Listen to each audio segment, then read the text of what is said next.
The early 18th century is commonly identified as the period known as the Pirate Golden Age. Historians generally place its beginning in the late 1600s and its peak between approximately 1690 and 1726. During this time frame, maritime activity in the Atlantic, Caribbean, and parts of the Indian Ocean experienced a notable increase in piracy.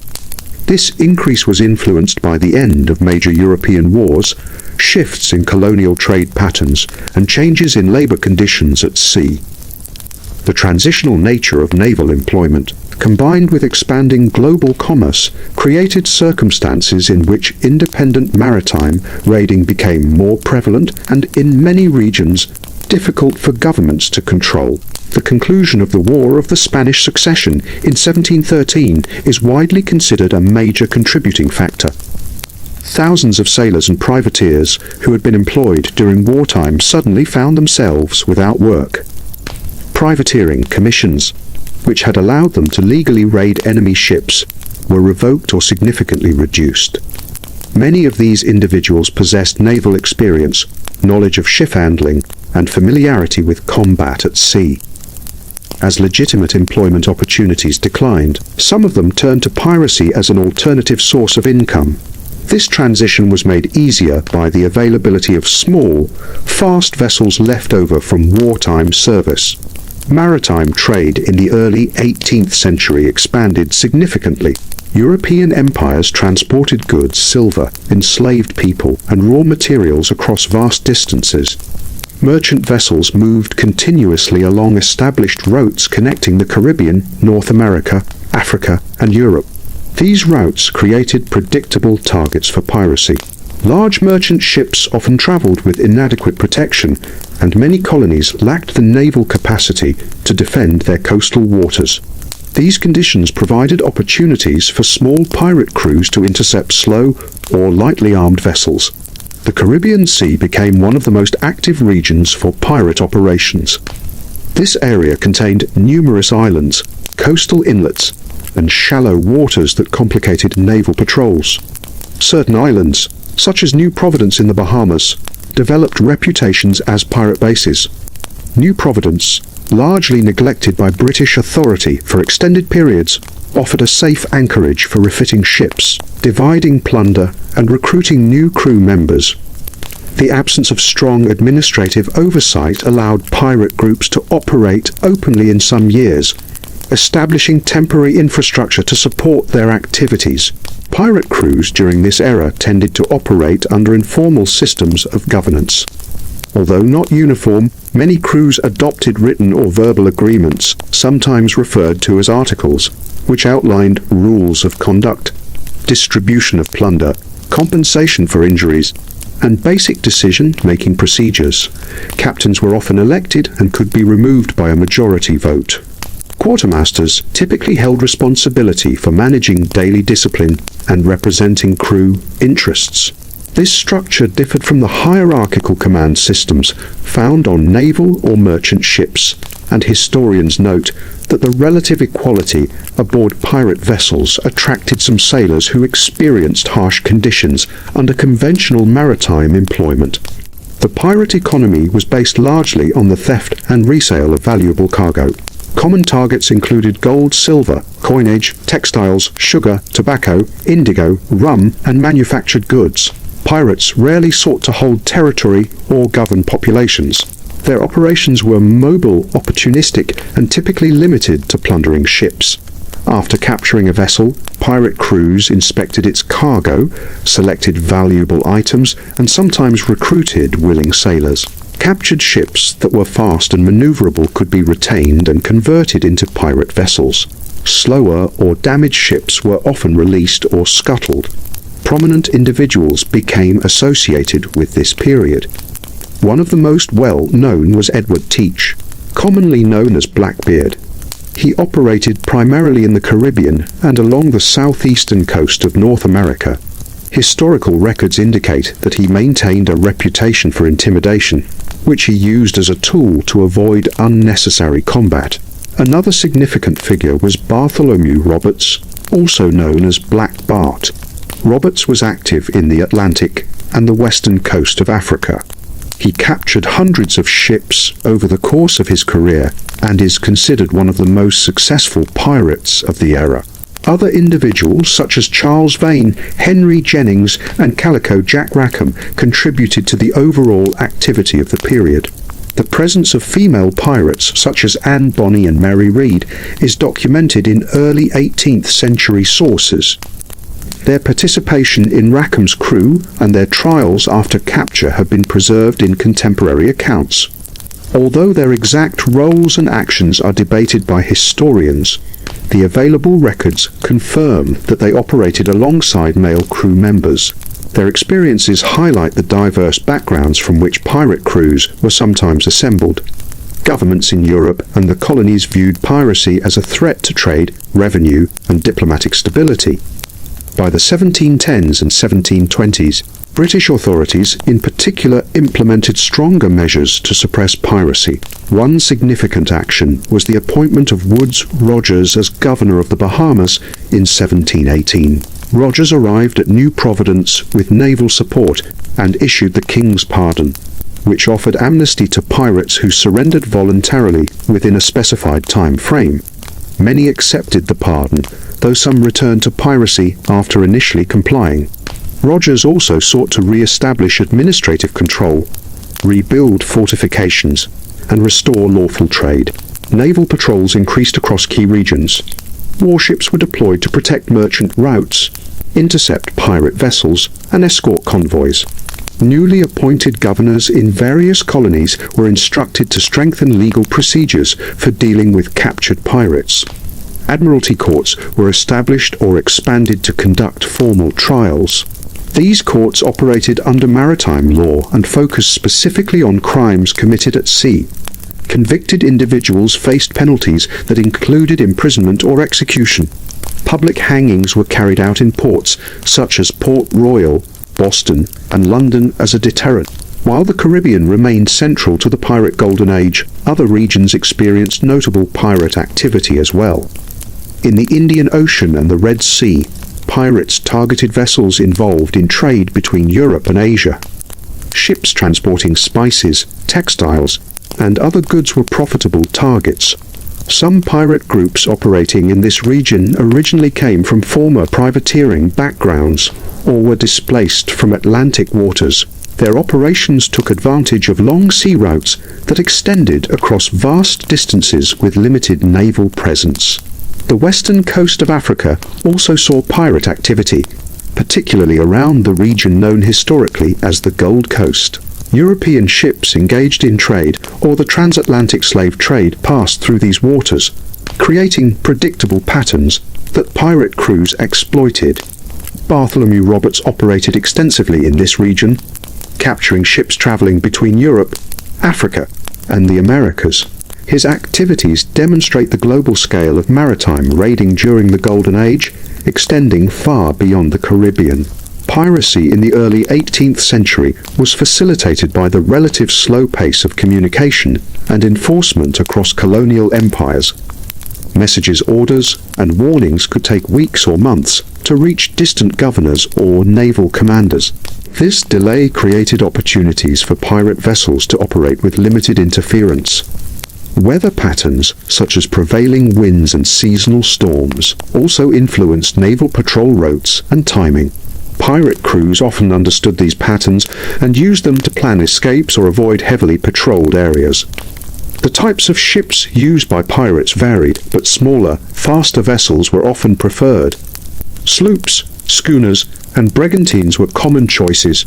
These ships could maneuver quickly, operate in shallow waters, and outrun larger naval vessels. When pirates captured a ship with superior speed or handling, they frequently adopted it as their flagship. The emphasis on mobility allowed pirate crews to carry out short-range attacks and retreat before naval forces could respond. Life aboard a pirate ship during this era involved challenges similar to those found on other vessels. Crew members faced risks from disease, poor nutrition, injuries, and harsh weather. Many pirates were former sailors who had already experienced demanding conditions at sea. while pirate crews generally shared plunder more evenly than merchant or naval crews shared wages. Material wealth did not guarantee improved living standards.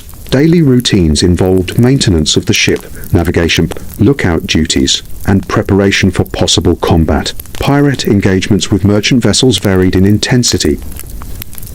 In some cases, merchants surrendered immediately to avoid damage or casualties. Pirates often relied on their reputations to encourage compliance.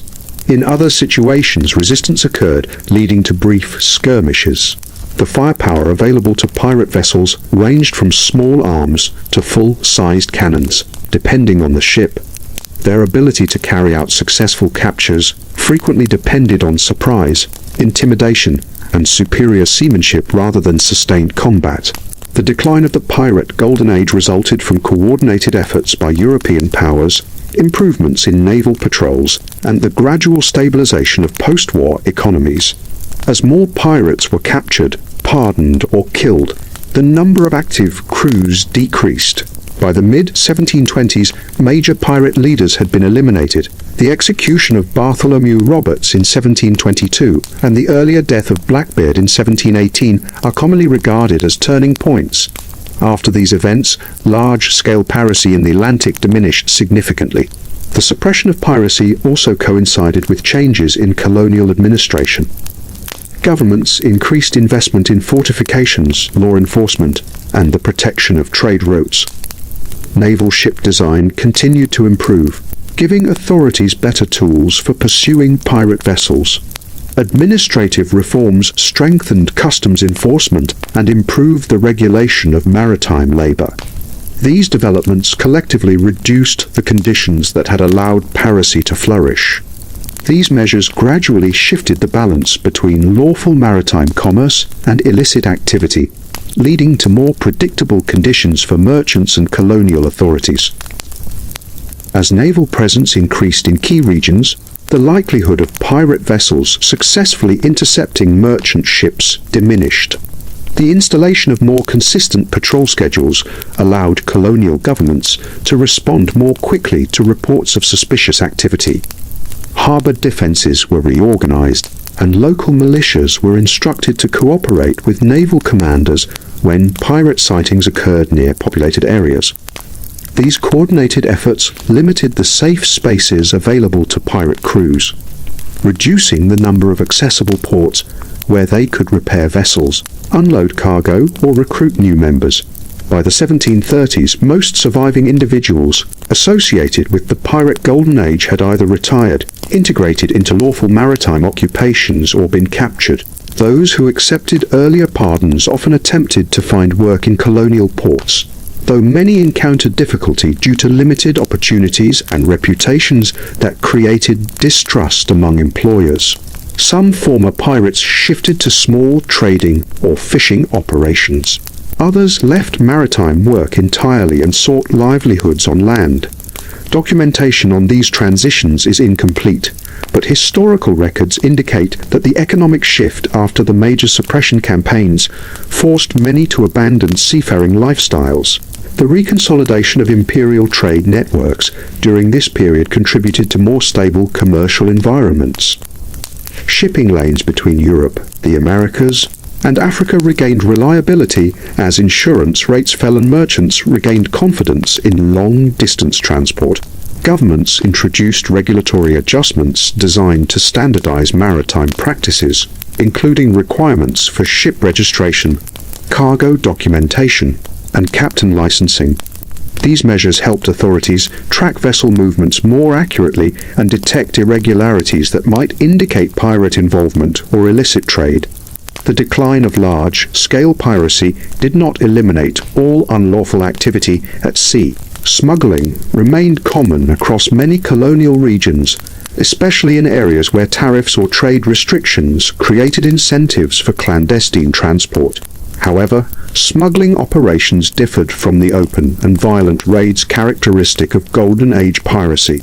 Smugglers focused on avoiding detection rather than engaging in direct confrontations with armed ships. Their activities continued through the 18th century, reflecting broader economic dynamics rather than the specific conditions that produced the earlier piracy surge. Throughout the early 18th century, colonial port cities played significant roles in shaping maritime policy.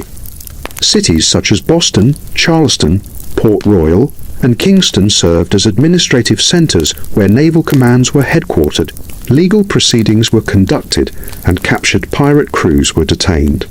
These ports became focal points for information exchange, with ships regularly bringing news of pirate sightings, recent attacks, and naval movements. Authorities relied on these reports to allocate resources and adjust patrol strategies. The flow of information helped shorten response times to pirate activity compared with earlier decades. Efforts to suppress piracy were supported by cooperation among European powers. Although political rivalries continued, shared economic interests encouraged coordination in maritime security.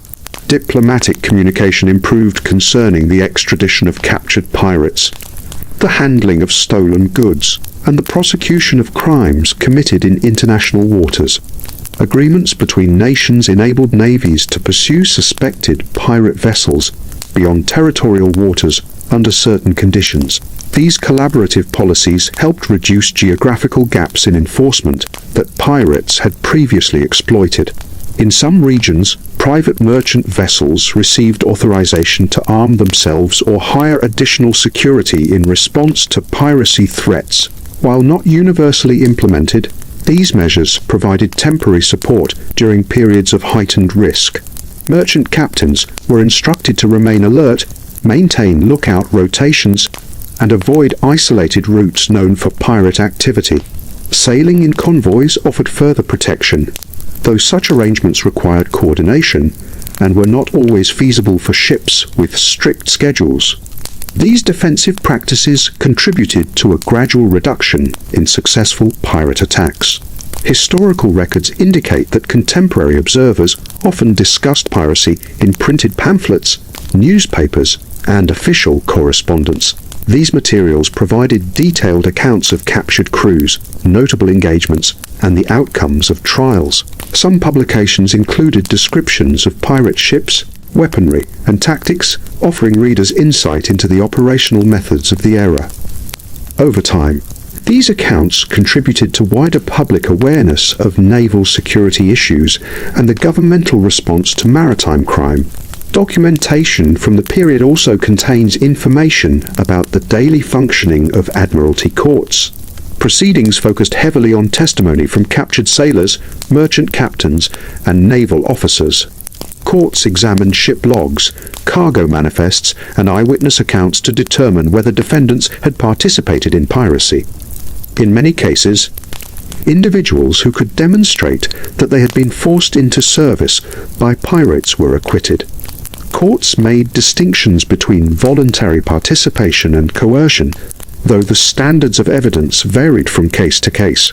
Sentences for convicted individuals were typically severe, reflecting governmental priorities in deterring further piracy.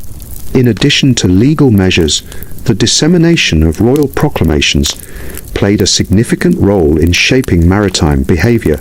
Proclamations announced pardons, declared individuals outlaws, and authorized naval commanders to take specific actions. These documents circulated across colonial ports and were posted publicly to ensure that sailors, merchants, and local populations were aware of governmental expectations. The public nature of these proclamations helped reinforce the legitimacy of anti-piracy campaigns and clarified the consequences of continued involvement in unlawful activities. As maritime commerce expanded throughout the 18th century, technological advancements gradually improved sailing efficiency. Shipbuilders refined hull designs, rigging configurations, and navigational tools. These improvements supported more consistent travel times and enhanced the performance of naval vessels tasked with tracking and intercepting potential threats. While these developments alone did not end piracy, they contributed to a maritime environment in which pirate ships were increasingly outmatched by faster, better armed, and more durable naval craft. The period following the Pirate Golden Age saw the continuation of global trade patterns that had emerged during earlier decades. European empires retained strong interests in transporting raw materials and finished products across the Atlantic and Indian Oceans.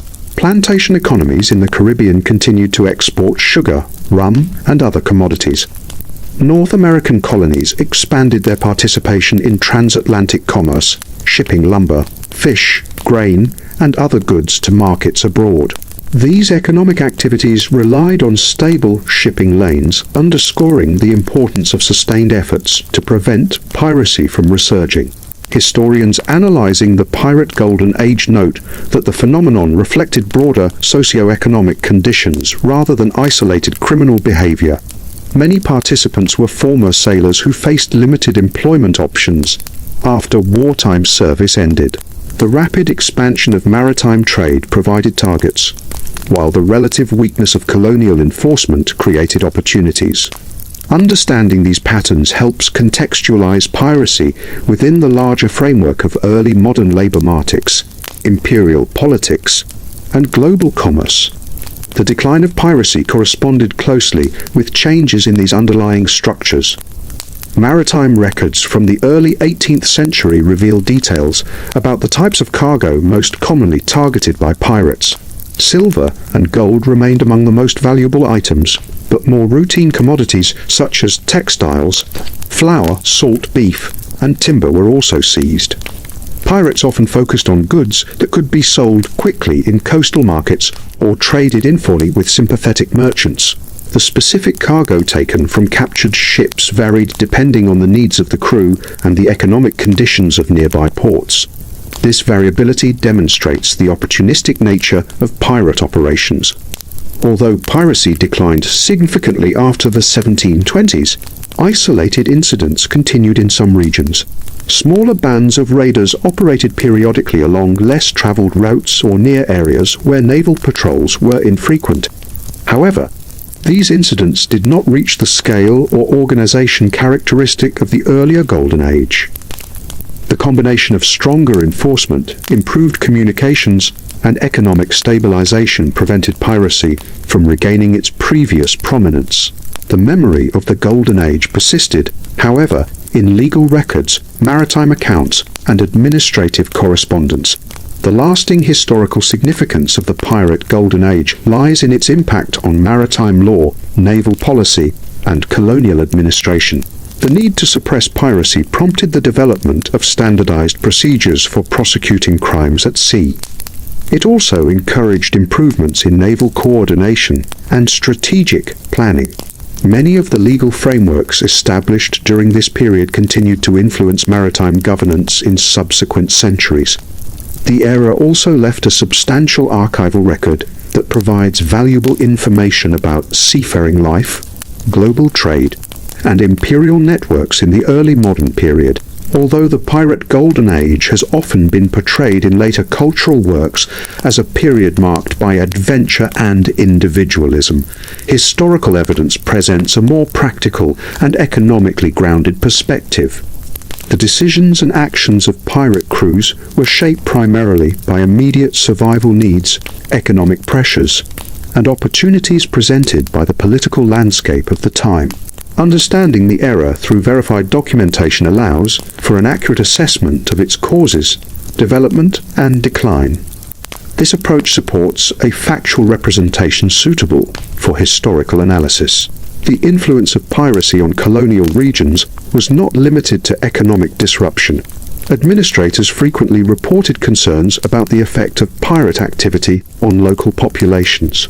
Some colonists feared that pirate crews might establish permanent settlements or interfere with trade relationships. Others expressed concern that piracy encouraged desertion among sailors, who sometimes left lawful employment to join pirate vessels. These concerns led to repeated requests for additional naval support and clearer legal authority. Governments responded by reinforcing administrative oversight and increasing cooperation with metropolitan authorities. Colonial governors documented the logistical challenges involved in pursuing pirate ships across wide maritime regions. Patrol vessels required regular maintenance, steady supplies, and reliable crews. Weather conditions, including hurricanes in the Caribbean, frequently disrupted patrol schedules. Naval commanders had to balance anti-piracy operations with other duties, such as escorting merchant convoys or responding to territorial disputes. The complexity of these tasks highlights the operational difficulties that contributed to the persistence of piracy before enforcement measures were strengthened. The role of privateering commissions before and during the War of the Spanish Succession is often cited as a precursor to the pirate Golden Age. Privateers operated under legal authorization to capture enemy ships, and many acquired combat skills and tactical knowledge. When the war ended and commissions were withdrawn, some crews continued similar activities without legal sanction. This transition illustrates how broader geopolitical events influenced maritime behavior and created conditions that facilitated piracy. The end of wartime employment was one of several structural changes that reshaped seafaring labor markets. Records from naval commanders include detailed descriptions of engagements with pirate vessels. These reports outline the positioning of ships, the use of artillery, and the tactics employed to disable or capture targets. They also note the conditions of vessels upon seizure, providing insight into the materials and equipment commonly used by pirate crews. Such documentation contributes to a clearer understanding of how maritime confrontations were conducted and how naval strategy evolved in response to shifting threats. The administrative reforms implemented during the suppression of piracy also affected other areas of colonial governance. Increased record keeping, stricter customs enforcement, and standardized port regulations improved oversight of commercial activity. These measures helped reduce fraud, smuggling, and other forms of illicit trade. Although not specifically targeted at piracy, these reforms contributed to improved maritime order and laid the foundation for more regulated economic systems in the Atlantic world. By strengthening institutional capacity, colonial governments reinforced the legal and economic structures that limited opportunities for large-scale piracy. The experiences of sailors during the pirate Golden Age were diverse, and records indicate that motivations for joining pirate crews varied. Some individuals sought higher financial rewards than were available on standard merchant or naval vessels. Others joined to escape harsh discipline, low wages, or unsafe working conditions. Some were coerced into service, particularly during ship captures, while others volunteered in the expectation of shared plunder. The composition of pirate crews, therefore, included both willing participants and individuals with limited options, reflecting the complex social dynamics of maritime labor at the time. Recruitment practices often relied on local networks and port interactions. Pirate captains frequently targeted sailors who had previous experience aboard commercial or naval ships. Experienced navigators, gunners, and carpenters were especially valuable, as their skills increased the operational effectiveness of pirate vessels. Letters, informal networks, and word-of-mouth communication facilitated the movement of prospective crew members between ports. In certain cases, captured sailors were given the option to join pirate crews rather than face imprisonment or forced labor. Such practices contributed to the fluidity of crew composition and the transfer of maritime knowledge. The governance systems aboard pirate ships reflected pragmatic decision-making rather than formalized state authority. Crew agreements, often documented as articles, outlined expectations regarding conduct, compensation, and decision-making procedures. These agreements were occasionally revised to reflect the evolving circumstances of the crew. Captains and quartermasters maintained roles that combined leadership with accountability to the crew. Disciplinary procedures were designed to preserve operational cohesion and deter violations of agreed-upon rules. These internal governance mechanisms contrast with hierarchical naval and merchant ship structures, highlighting the adaptive strategies of pirate organizations. Pirate codes of conduct typically addressed issues such as theft, desertion, and insubordination. Injuries sustained during raids were often compensated according to predetermined rates, reflecting a formalized recognition of risk. Some articles specified rules regarding the division of plunder, restrictions on personal conduct, and procedures for dispute resolution. These documents provide historians with evidence of the structured, pragmatic nature of pirate operations, challenging the perception of pirates as entirely lawless. They demonstrate that pirate crews developed internal systems to maintain order, efficiency, and fairness within their limited scope of authority. Pirate weaponry and equipment played a critical role in operational success. Ships were commonly armed with small cannons, swivel guns, pistols, cutlasses, and boarding tools. Weapon selection was influenced by vessel size, crew experience, and anticipated target types. Larger vessels often carried heavier artillery, while smaller ships relied on maneuverability and close quarters combat. Crew members were trained in handling and maintenance of these weapons, and strategic deployment during attacks was based on both formal knowledge and accumulated experience. Historical accounts provide detailed descriptions of these tools and their operational usage.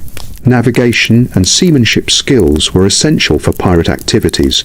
Accurate knowledge of wind patterns, currents, tides, and coastal geography allowed crews to intercept targets efficiently and evade naval patrols. Many pirates acquired their knowledge through prior employment in merchant or naval service. Celestial navigation, dead reckoning, and chart interpretation were standard practices among experienced sailors.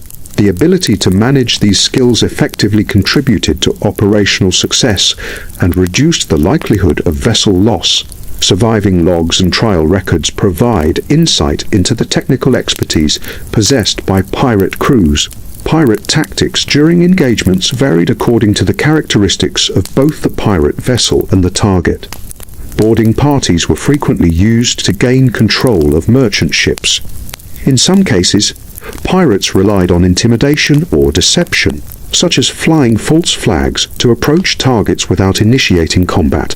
Once engaged, crews executed coordinated maneuvers to disable rigging, control decks, and secure cargo holds. Tactical decisions reflected both pre-existing planning and real-time assessment of conditions, demonstrating adaptability in response to unexpected resistance or environmental factors. The economics of piracy relied heavily on the resale of captured goods. Coastal markets, sympathetic merchants, and informal trading networks facilitated the conversion of plunder into consumable or transportable commodities. Pirates often returned to areas where they had established trading relationships, sometimes using intermediaries to avoid legal repercussions. Economic networks extended across regions, connecting the Caribbean, North American ports, and, in some cases, the Atlantic and Indian Ocean trading systems. These networks highlight the integration of piracy into broader commercial patterns, despite its illegal status. The social organization of pirate communities also extended beyond shipboard life. Temporary settlements or safe havens provided opportunities for repair, recruitment, and trade. Some islands became recognized as centers of pirate activity for limited periods. These locations, often lightly governed or neglected by colonial authorities, offered practical advantages, including access to freshwater, natural harbors, and proximity to major shipping lanes. Documentation from colonial administrators describes these areas as challenges to governance, requiring periodic enforcement actions to remove pirate presence. Legal frameworks developed in response to piracy established important precedents in maritime law. Admiralty courts, operating under national and colonial authority, adjudicated cases involving piracy, smuggling, and related offenses. These courts examined evidence, assessed testimony, and applied statutes derived from domestic and international law. Prosecution of piracy required detailed documentation, often including witness statements from captured sailors, merchant captains, and naval officers. Convictions frequently resulted in capital punishment, reflecting the severity with which governments treated maritime crime and the perceived need to deter further offenses. Royal proclamations and pardons were central to efforts aimed at reducing piracy. Offers of clemency provided incentives for voluntary surrender while signalling the consequences for continued illegal activity. The King's Pardon, issued in various regions during the 1710s and 1720s, granted temporary immunity to individuals who abandoned piracy within specified timeframes. Compliance required registration with authorities, surrender of arms, and, in some cases, relocation. These measures allowed governments to reintegrate former pirates into lawful society, while simultaneously reducing the operational capacity of pirate networks. Colonial naval operations increasingly emphasized coordination with metropolitan authorities. Orders from London directed colonial governors and naval commanders to prioritize anti-piracy patrols, enforce regulations, and maintain detailed records. Coordination included sharing intelligence, synchronizing patrol routes, and pursuing captured vessels. European powers occasionally collaborated on joint operations, especially when piracy threatened trade or diplomatic relations. These strategies contributed to the decline of piracy by limiting operational freedom and increasing the probability of capture. Piracy in the Indian Ocean mirrored patterns observed in the Atlantic, with adaptations to regional geography and trade routes. Vessels targeted merchant ships engaged in trade between India, Africa, and Europe. These operations required long-range navigation, provisioning for extended voyages, and knowledge of local maritime conditions. Pirates in the region often repurposed captured vessels to improve maneuverability and logistical capacity. Records indicate that crews operating in these areas sometimes integrated sailors from multiple national backgrounds, reflecting the international nature of maritime activity during the period. The western coast of Africa also experienced piracy that targeted the transatlantic trade in commodities and enslaved persons. Ships traveling along established routes presented predictable patterns that pirates exploited. Operations involved seizing cargo, sometimes capturing ships entirely for their own use. The capture of vessels in this region required strategic awareness of currents, weather conditions, and the presence of naval patrols. Historical accounts of Bartholomew Roberts and other figures demonstrate the operational flexibility and regional knowledge applied by pirate crews. Suppression of piracy relied on improving enforcement infrastructure in colonial ports. Administrators invested in fortifications, docking facilities, and supply depots to support naval operations. Militia and port authorities were trained to respond quickly to suspected pirate activity. These measures complemented naval patrols by providing local logistical support, rapid response capabilities, and secure detention facilities for captured individuals. Enhanced infrastructure facilitated consistent enforcement and contributed to the reduction of piracy as a sustainable enterprise. The decline of large-scale piracy coincided with changes in global trade patterns. European empires increasingly standardized shipping practices, implemented rigorous documentation requirements, and applied insurance mechanisms that reduced the financial attractiveness of piracy. Merchant vessels traveled with better coordination, often in convoys, and carried additional armament when necessary. The improved predictability of maritime commerce made opportunistic raids less profitable and riskier. Over time, these economic and logistical changes rendered piracy an increasingly marginal activity. Life aboard pirate vessels involved constant maintenance, lookout duty, navigation, and readiness for potential combat. Crew members faced hazards including disease, storms, poor nutrition, and injury. The shared division of plunder provided incentives for cooperation, but did not eliminate inherent risks. Historical records note that crew morale could be influenced by leadership quality, treatment of injured individuals, and the equitable distribution of resources. These conditions shaped operational efficiency, decision-making, and long-term sustainability of pirate ventures. Pirate engagement strategies often involve deception, intimidation, and coordinated attacks. Use of false flags allowed pirate vessels to approach targets without immediate detection. surprise and rapid boarding were prioritized to minimize resistance and reduce potential damage to the vessel. Tactical flexibility depended on crew skill, ship handling, and knowledge of environmental conditions.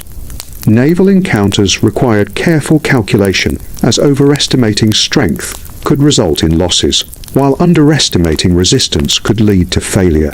Surviving reports from engagements provide detailed examples of these practices. Piracy also influenced cultural and administrative perceptions of law and order. Colonial populations observed the threat posed by pirates, contributing to the urgency of governance reforms. Merchants, sailors, and port communities supported increased naval presence, legal enforcement, and communication with metropolitan authorities. Documentation of these interactions illustrates the interconnectedness of economic interests, social organization, and security priorities. The response to piracy thus shaped both practical governance and perceptions of maritime risk. The economic consequences of piracy extended beyond the immediate seizure of cargo. Merchants and shipowners faced higher insurance premiums due to the increased risk of capture. Some adjusted shipping schedules to avoid routes known for pirate activity. Colonial governments occasionally provided compensation or financial relief when piracy disrupted trade. These measures, while limited in scope, reflect the broader recognition that piracy posed significant economic challenges not only to individual shipowners but to regional commerce and imperial revenue collection. Over time, the stabilization of maritime routes reduced these impacts, contributing to a more secure trading environment. Pirate operations relied on effective communication within crews and between ships. Signals, flags, and pre-arranged codes facilitated coordination during attacks and retreats.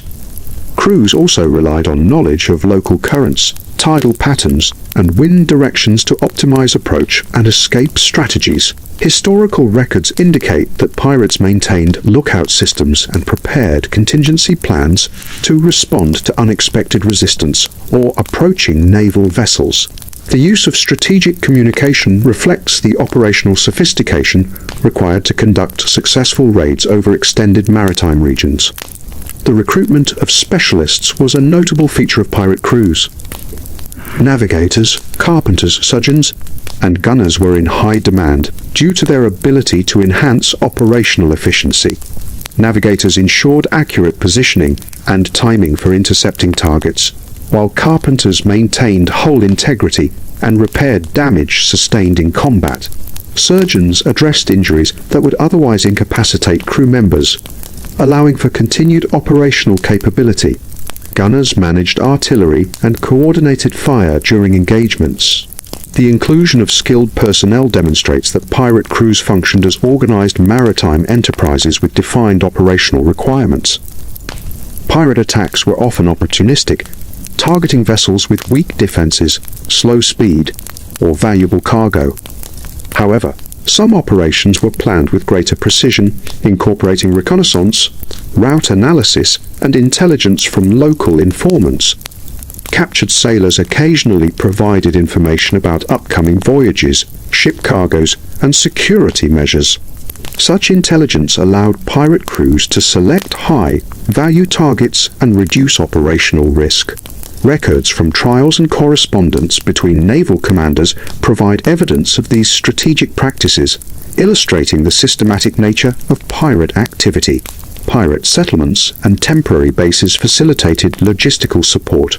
These locations provided freshwater, provisions, and repair facilities for ships. Safe harbors also enabled recruitment and the distribution or concealment of plunder. Some settlements evolved informal governance systems to manage relations between pirate crews, local populations, and merchants willing to trade illicit goods.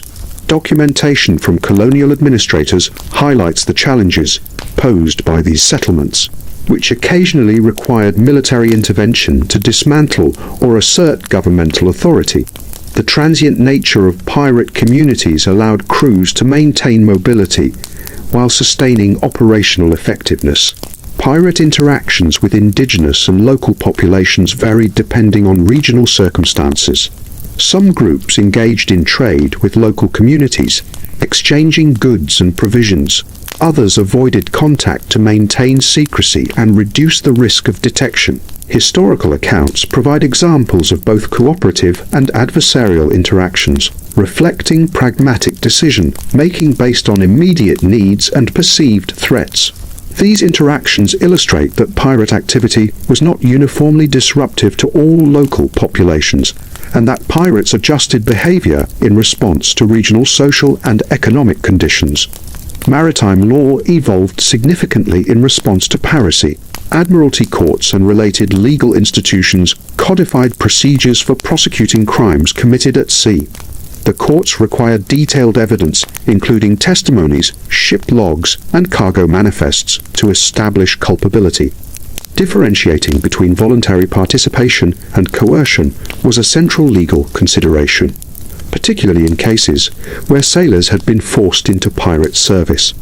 The development of these legal frameworks provided a basis for modern maritime law and contributed to the stabilization of international trade routes in the 18th century. Pirate vessels displayed a range of tactical adaptations depending on regional geography and target profiles. Smaller, faster vessels such as sloops and schooners were commonly used in shallow coastal waters or areas with complex navigation. Larger ships, including captured merchant vessels or converted warships, allowed pirates to engage in longer range operations with greater firepower. The selection of vessel type reflected strategic considerations, including speed, maneuverability, and crew capacity. These choices influenced operational planning, engagement tactics, and the ability to evade naval patrols effectively. Pirate tactics included deception, intimidation, and calculated use of force. Flags were manipulated to conceal identity or suggest affiliation with friendly powers. Rapid boarding minimized resistance and reduced the likelihood of structural damage to captured vessels. Coordinated maneuvers during attacks required precise timing and clear leadership. Historical records describe engagements in which pirate crews exploited weaknesses in merchant defenses, demonstrating an understanding of both human and material factors in operational planning. These tactics were refined over time as crews accumulated experience and adapted to countermeasures deployed by naval forces. The decline of the pirate Golden Age was closely tied to systemic changes in maritime enforcement. Coordinated naval patrols, improved communications, and the establishment of fortified ports restricted safe havens and operational freedom for pirate crews. Enhanced legal measures, including the consistent application of admiralty law, increased the probability of detection, prosecution, and punishment. Economic stabilization reduced the profitability of piracy relative to legitimate maritime employment. These factors collectively contributed to the reduction of piracy to localized, small-scale incidents rather than organized, widespread operations. Piracy also had social and cultural consequences for maritime communities. Sailors, merchants, and port populations adjusted behavior in response to the threat of piracy. Training, vigilance, and defensive measures became standard practice among commercial vessels. Communities invested in militia, fortifications, and naval coordination to mitigate risks. Records from colonial governments highlight the degree to which piracy influenced administrative priorities, including the allocation of resources and the development of maritime security infrastructure. These adaptations contributed to a more structured and predictable maritime environment over time. Pirate crew composition reflected both opportunism and necessity. Crews included individuals from diverse national, social, and professional backgrounds. Previous experience in merchant or naval service was highly valued, particularly for roles requiring technical expertise. Coercion, voluntary enlistment, and social networks all contributed to recruitment. The fluid nature of crew composition allowed pirate vessels to adapt to losses, changing operational conditions, and new opportunities. Trial records, logs, and correspondence provide insight into the social structure and operational dynamics of these crews. Economic networks connected pirate operations with broader commercial systems. Captured goods were frequently sold or traded through intermediaries in coastal ports. These networks spanned regions, linking pirate activity to legitimate and informal markets. Documentation of these transactions illustrates the integration of piracy into the economic landscape, despite its illegality. Pirates often capitalized or established trade patterns, demonstrating awareness of supply and demand, regional market conditions, and potential buyers willing to engage with illicit goods. The operational geography of piracy extended across multiple maritime regions. The Caribbean, Atlantic, and Indian Oceans all experienced significant pirate activity. Local conditions, including geography, trade density, and administrative oversight, shaped operational patterns.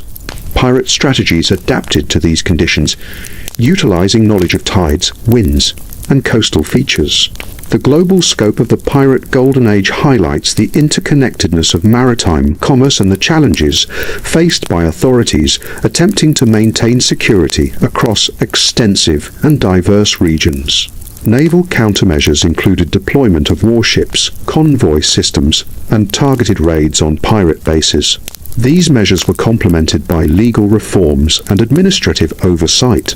Naval commanders coordinated patrols, monitored intelligence, and pursued suspected vessels. Colonial governments invested in infrastructure to support these efforts, including fortifications, dockyards, and supply depots.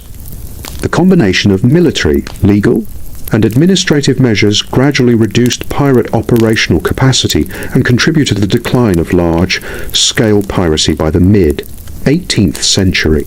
The relationship between piracy and privateering illustrates the blurred lines between legal and illegal maritime activity.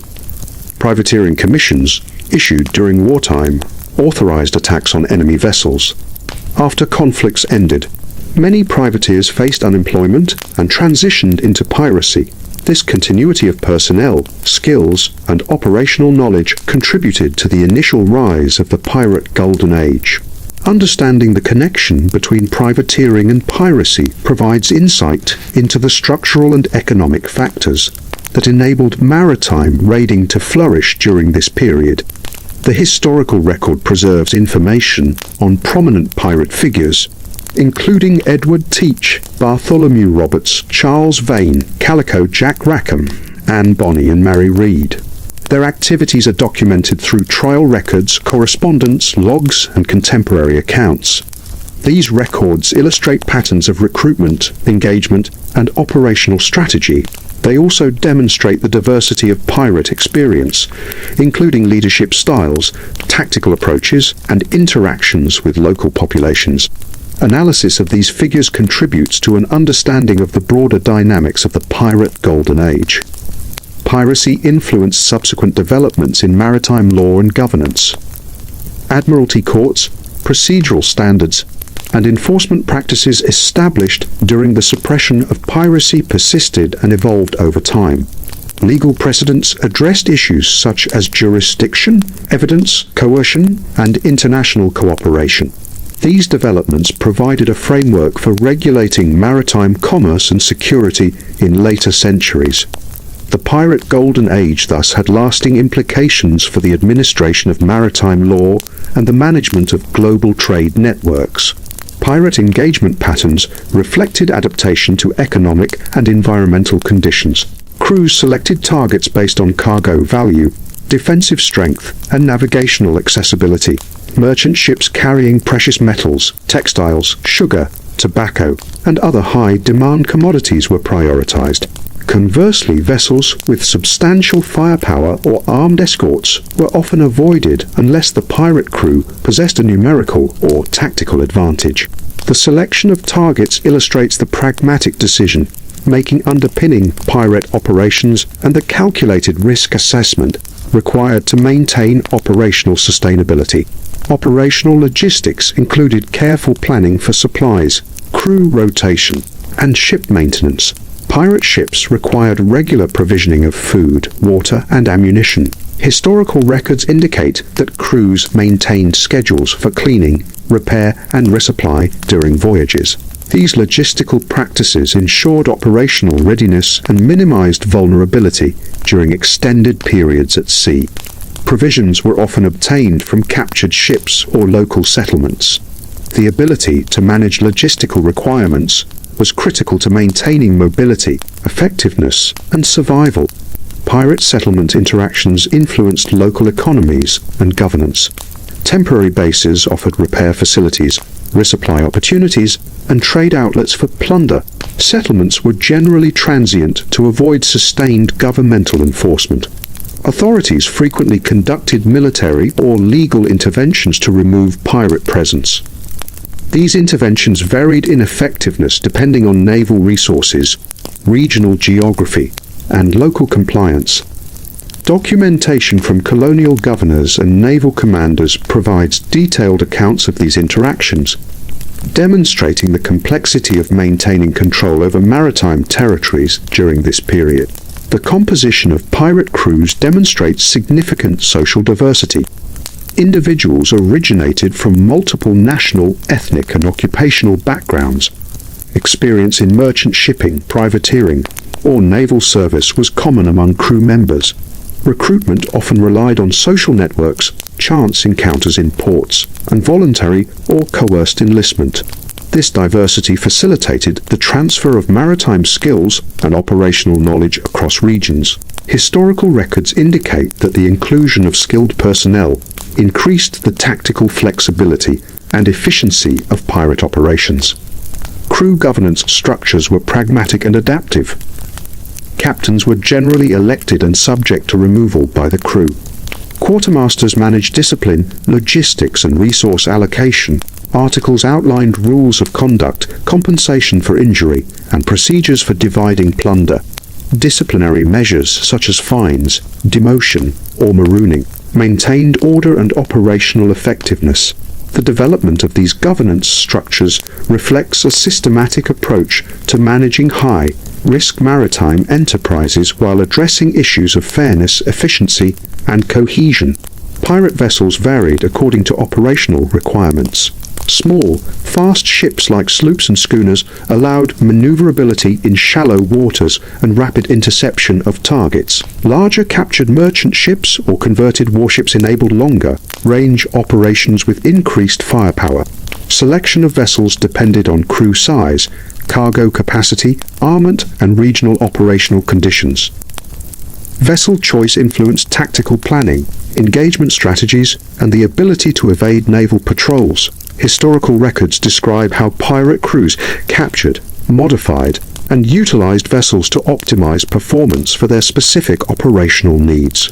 Weapons and combat methods were critical to operational success. Cannons, swivel guns, pistols, cutlasses, and boarding tools were standard armaments. Larger ships carried heavier artillery, while smaller vessels relied on agility and close quarters combat. Crew members were trained in weapon use, maintenance, and coordinated deployment.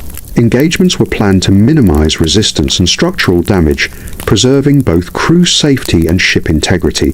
Trial records, logs, and contemporary reports document the effectiveness of these combat techniques and the tactical decision-making processes employed by pirate crews. Pirate tactics incorporated elements of deception and strategy. False flags, controlled approaches, and prearranged codes enabled initial contact without immediate combat. Rapid boarding minimized defensive resistance and reduced potential for damage. Coordinated maneuvers during engagements required leadership, clear communication, and situational awareness. Success depended on accurate assessment of opponent's strength, environmental conditions, and available resources. Surviving documentation illustrates the operational sophistication and adaptive strategies employed to maximize effectiveness while mitigating risk. The economic foundation of piracy relied on resale or trade of plunder. Coastal merchants, sympathetic intermediaries, and informal networks facilitated conversion of stolen goods into consumable or transportable commodities. Pirates capitalized on knowledge of regional markets, demand, and supply. These networks often spanned multiple regions, including the Caribbean, North America, and the Atlantic. Documentation demonstrates that pirates actively engaged with broader commercial systems, integrating illicit activity into established economic patterns. Economic considerations were central to operational decision-making, influencing both target selection and post-capture behavior. Legal and administrative responses evolved in parallel with pirate activity. Admiralty courts adjudicated cases involving piracy, smuggling, and related maritime offences.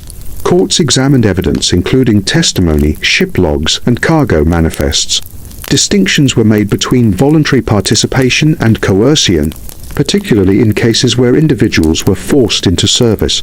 Conviction penalties included imprisonment, fines, and execution. Legal procedures and precedents developed during this period established frameworks for maritime law enforcement and influenced future administration of global trade and security. Royal proclamations and pardons served as tools for mitigating piracy. Offers of clemency incentivized voluntary surrender, while establishing consequences for continued unlawful activity. The King's pardon required registration with authorities, surrender of arms, and, in some cases, relocation. Compliance allowed former pirates to reintegrate into lawful society while reducing operational capacity of pirate networks. These measures demonstrated the use of both legal and strategic tools in suppressing piracy, balancing enforcement with pragmatic reintegration strategies. Pirate activity in the Indian Ocean reflected adaptation to regional conditions. Vessels targeted merchant ships engaged in trade between India, Africa, and Europe. Operations required long-range navigation, provisioning for extended voyages, and familiarity with local maritime conditions. Crews incorporated sailors from multiple national backgrounds. Captured vessels were often repurposed to improve maneuverability and logistical capacity. Documentation highlights operational planning, navigational skill, and coordination required to conduct sustained raids in this extensive and complex maritime region. Piracy along the western coast of Africa targeted transatlantic trade routes. Ships carrying commodities and enslaved individuals presented predictable opportunities. Operations required strategic knowledge of currents, winds, and naval patrol patterns. Captured vessels were either retained for use or plundered and released, depending on suitability and risk. Historical records, including correspondence and trial accounts, provide insight into operational practices, regional adaptations, and the challenges faced by pirate crews in these waters. The geographical distribution of piracy underscores its global scope during the Golden Age. The decline of large-scale piracy was influenced by multiple factors: increased naval patrols, fortified ports, improved communications, and consistent legal enforcement reduced operational freedom for pirate crews. Economic stabilization made legitimate maritime employment more attractive relative to piracy. These systemic changes contributed to the reduction of pirate activity from large-scale organized operations to isolated, localized incidents. By the mid-18th century, piracy had largely ceased as a sustainable enterprise in the Atlantic and Indian Ocean regions. Piracy influenced social, economic, and administrative practices in maritime communities, sailors, merchants, and port populations as adjusted behavior in response to threats. Militia, fortifications, and naval coordination were developed to mitigate risks. Colonial governments prioritized allocation of resources, intelligence gathering, and enforcement strategies to maintain security. These responses demonstrate the significant effect of piracy on governance, economic organization, and maritime policy during and after the Golden Age. The lessons learned shaped subsequent approaches to maritime law and security administration. The integration of piracy into broader maritime systems was facilitated by skilled personnel. Experienced sailors, navigators, gunners, and carpenters were crucial to operational effectiveness. Recruitment relied on both voluntary enlistment and coercion, with social networks facilitating the movement of personnel across regions. The presence of specialized skills allowed pirate crews to adapt to environmental, economic, and tactical challenges. trial records logs and correspondence highlight the reliance on expertise and the systematic approach to crew management that characterized Golden Age piracy. Pirate operations were closely connected to global economic patterns. The capture and resale of goods exploited regional demand and supply conditions. Merchants, intermediaries, and informal networks provided mechanisms for converting plunder into usable commodities. This integration illustrates that piracy was not entirely separate from lawful commerce, but rather operated in relation to broader trade systems. Understanding these economic interactions is critical to evaluating the operational choices, geographic patterns, and strategic behavior of pirate crews during this period. Pirate engagements were characterized by tactical flexibility and adaptability. Crews selected targets based on value, vulnerability, and environmental conditions. Engagements employed coordinated boarding, deceptive maneuvers, and calculated use of force. Weapons were selected and deployed to optimize effectiveness while minimizing risk. Historical records provide detailed accounts of these operations, illustrating both strategic planning and real-time decision-making. Operational success depended on crew skill, leadership quality, and environmental awareness, reflecting the professional capabilities of pirate crews. The operational success of pirate crews depended heavily on navigational skill and environmental knowledge. Understanding currents, tides, wind patterns, and coastal geography allowed pirate vessels to approach targets efficiently and evade naval patrols. Navigational expertise was acquired through prior experience in merchant shipping, privateering, or naval service. Many pirates also relied on informal instruction within the crew, passing knowledge from experienced sailors to newcomers. The combination of formal and informal learning ensured crews could conduct complex operations across multiple regions with high levels of competency. Provisioning and supply management were essential aspects of sustained pirate operations. Crews needed consistent access to food, fresh water, ammunition, and repair materials. Provisions were often sourced from captured vessels or sympathetic local merchants. Pirate captains maintained schedules for maintenance, resupply, and crew rotations, allowing them to maximize operational readiness.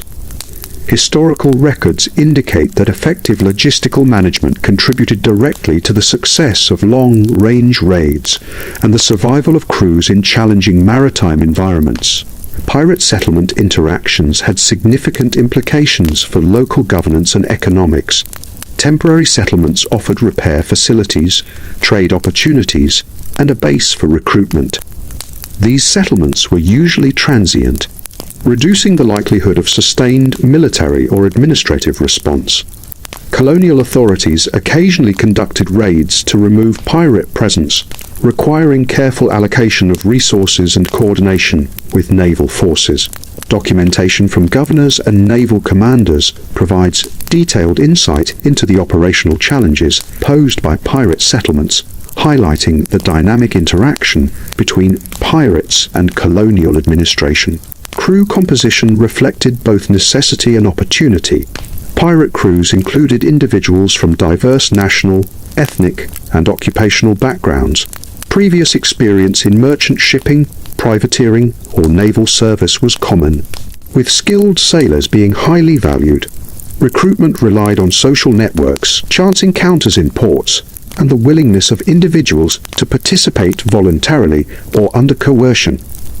The presence of skilled personnel enhanced operational flexibility and efficiency. Historical documentation, including trial records and logs, confirms that crew composition was fluid, allowing adaptation to losses, changing conditions, and new operational opportunities. Governance aboard pirate ships combined pragmatic leadership with formalized rules. Captains were generally elected and could be removed by majority vote. Quartermasters managed discipline, resource allocation, and day-to-day logistics. Articles outlined rules regarding conduct, compensation for injuries, and procedures for distributing plunder. Disciplinary measures, including fines, demotion, or marooning, maintained order and operational efficiency. These governance structures illustrate that pirate crews operated under a combination of collective decision-making and hierarchical authority, balancing operational requirements with fairness and cohesion. Pirate vessel selection reflected operational requirements. Smaller, faster ships such as sloops and schooners allowed rapid movement, shallow water navigation, and effective interception of merchant vessels. Larger captured merchant vessels or converted warships enabled extended operations with heavier armament. Vessel choice was influenced by crew size, cargo capacity, armament, and the operational environment. Ship selection directly impacted tactical planning and engagement strategy and the ability to evade naval patrols. Historical records describe how pirates captured, modified, and utilized vessels to optimize operational performance for their specific circumstances. Weapons and combat methods were central to operational strategy. Cannons, swivel guns, pistols, cutlasses, and boarding tools were standard. Larger vessels carried heavier artillery, while smaller vessels relied on mobility and close quarters engagement. Crew members received training in weapon use, maintenance, and coordinated deployment. Engagement strategies prioritized minimal structural damage to preserve ship integrity while achieving control over the target. Historical documentation, including trial records and contemporary accounts, provides detailed evidence of pirate combat methods, demonstrating systematic tactical planning and the effective application of maritime combat knowledge. Tactical approaches frequently incorporated deception, intimidation, and rapid action. False flags, prearranged codes, and controlled approaches enabled pirates to initiate contact without immediate combat. Rapid boarding minimized defensive resistance and reduced potential damage. Coordinated maneuvers required clear communication, leadership, and situational awareness. Success depended on accurate assessment of opponent's strength, environmental conditions, and available resources. Surviving records illustrate the sophistication of pirate operations, revealing adaptive strategies refined through experience, observation, and iterative learning. The economic framework of piracy relied on resale or trade of captured goods. Coastal merchants, intermediaries, and informal networks facilitated conversion of plunder into consumable or transportable commodities. Pirates capitalized on knowledge of regional markets, supply and demand. Networks often spanned multiple regions, including the Caribbean, North America, and parts of the Atlantic. Documentation shows that piracy functioned within and in relation to broader commercial systems. Economic considerations were integral to operational decision-making, influencing target selection, raid timing, and post-capture behavior. Legal and administrative structures evolved to address piracy effectively. Admiralty courts prosecuted maritime offenses including piracy and smuggling. Evidence included testimony, ship logs, and cargo manifests. Courts distinguished between voluntary participation and coercion, particularly in cases involving forced service. Convictions often resulted in capital punishment, fines, or imprisonment. Legal frameworks established during this period provided the foundation for modern maritime law and contributed to the stabilization of global trade networks. The development of these structures reflected the necessity of consistent enforcement in the face of persistent maritime crime. Royal proclamations and pardons served strategic and legal purposes. Offers of clemency encouraged voluntary surrender, while signaling consequences for continued criminal activity. The king's pardon required registration with authorities, surrender of arms, and, in some cases, relocation. Compliance allowed former pirates to reintegrate into lawful society while reducing the operational capacity of remaining crews. These measures demonstrate the combination of legal, administrative, and strategic approaches used to suppress piracy, balancing enforcement with pragmatic reintegration of personnel. Piracy in the Indian Ocean adapted to regional geographic and economic conditions. Vessels targeted trade routes between India, Africa, and Europe. Operations required long-range navigation, extensive provisioning, and knowledge of regional maritime conditions. Crews often incorporated sailors from multiple national backgrounds. Captured vessels were repurposed for operational efficiency. Records indicate that successful operations in this region required coordination, planning, and skill in navigation, logistics, and tactical deployment. The geographic diversity of piracy during this period highlights the global scope of maritime raiding and the adaptability of pirate strategies. Piracy along the western coast of Africa focused on transatlantic trade routes. Ships carrying commodities and enslaved individuals presented predictable targets. Operations required knowledge of currents, wind patterns, and naval patrol activity. Captured vessels were either retained for use or plundered and released, depending on suitability and risk. Documentation, including correspondence and trial records, provides detailed insight into operational practices and regional adaptations.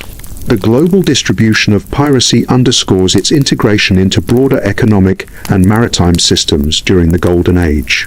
Decline in large-scale piracy resulted from a combination of enforcement, legal and economic factors. Naval patrols, fortified ports, and coordinated administration reduced operational freedom. Economic stabilization increased the attractiveness of lawful maritime employment relative to piracy. Legal structures and admiralty court processes increased the risk associated with criminal activity. These combined factors diminished piracy from organized large-scale operations to isolated, localized incidents.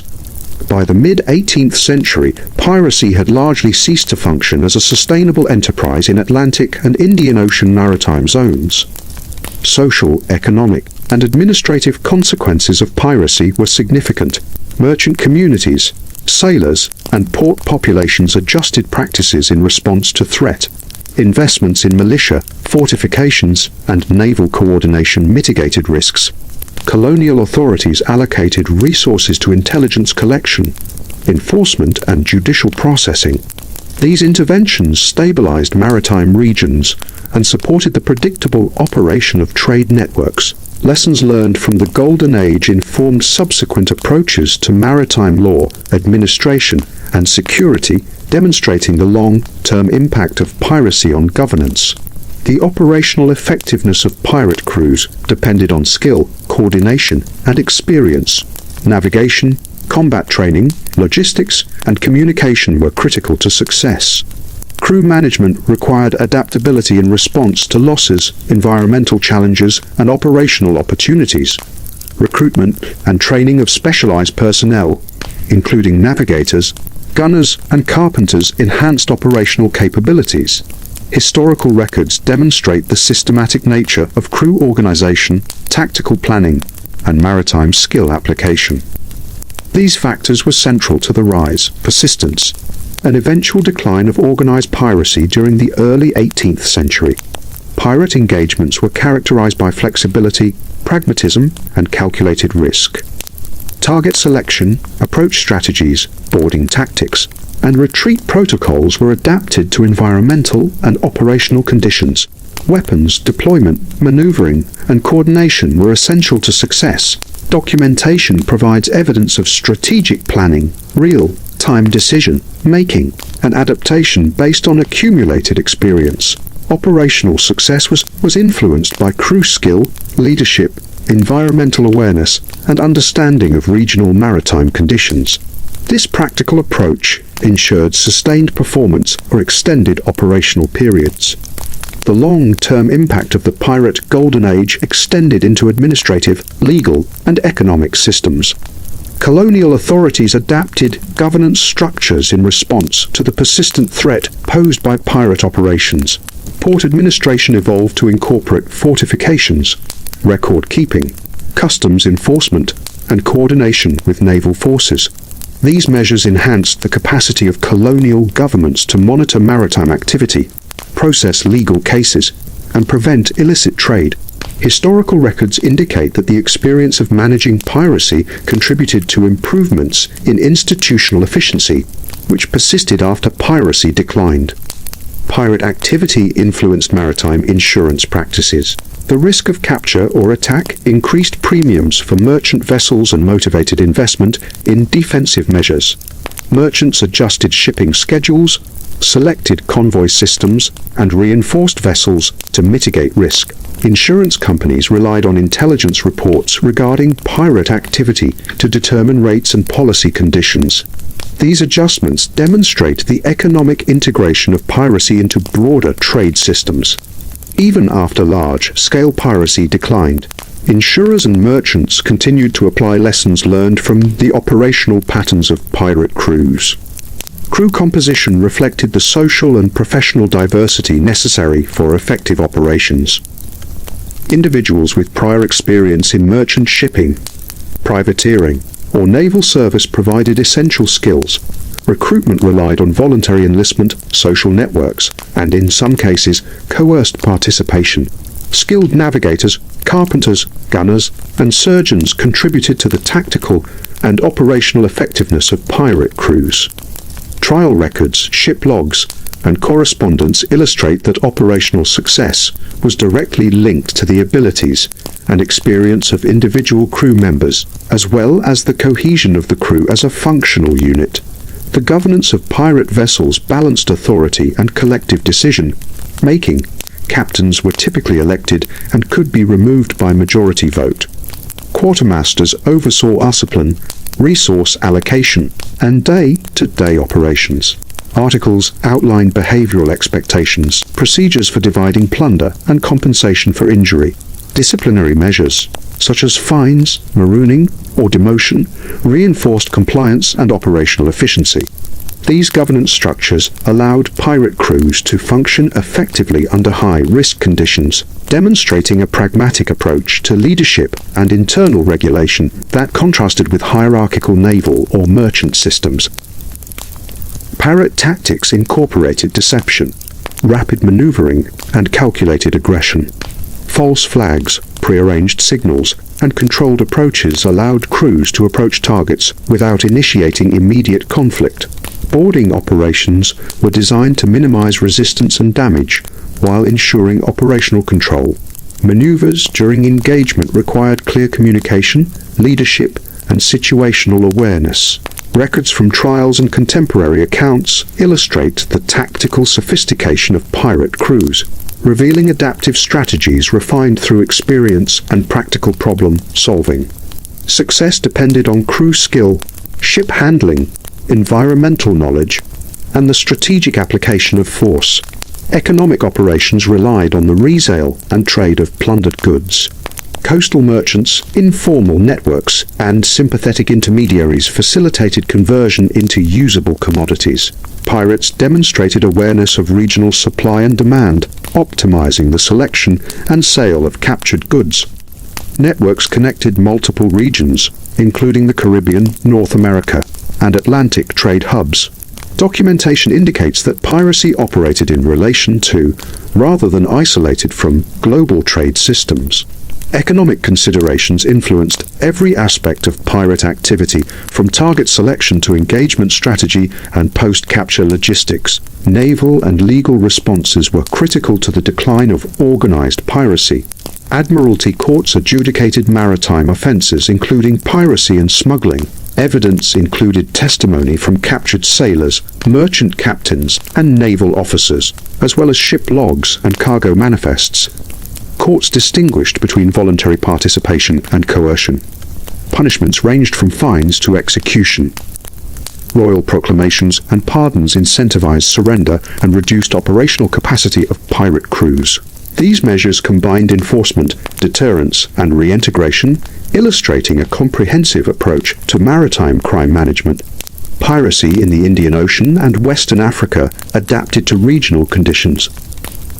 Crews targeted trade routes between India, Africa, and Europe, exploiting predictable shipping patterns. Long-range navigation, provisioning, and knowledge of currents, winds, and local conditions were critical. Captured vessels were often repurposed for operational efficiency, and crews included individuals from multiple national backgrounds. Historical documentation highlights operational planning, coordination, and skill required for successful raids. Regional adaptations illustrate the global scope and flexibility of pirate operations during the early 18th century. The decline of large-scale piracy resulted from systemic improvements in enforcement, administration, and economic stability. Increased naval patrols, fortified ports, and coordinated intelligence reduced safe havens and operational freedom. Legal reforms and consistent application of admiralty law increased risk and deterrence. Economic stabilization made lawful maritime employment relatively more attractive.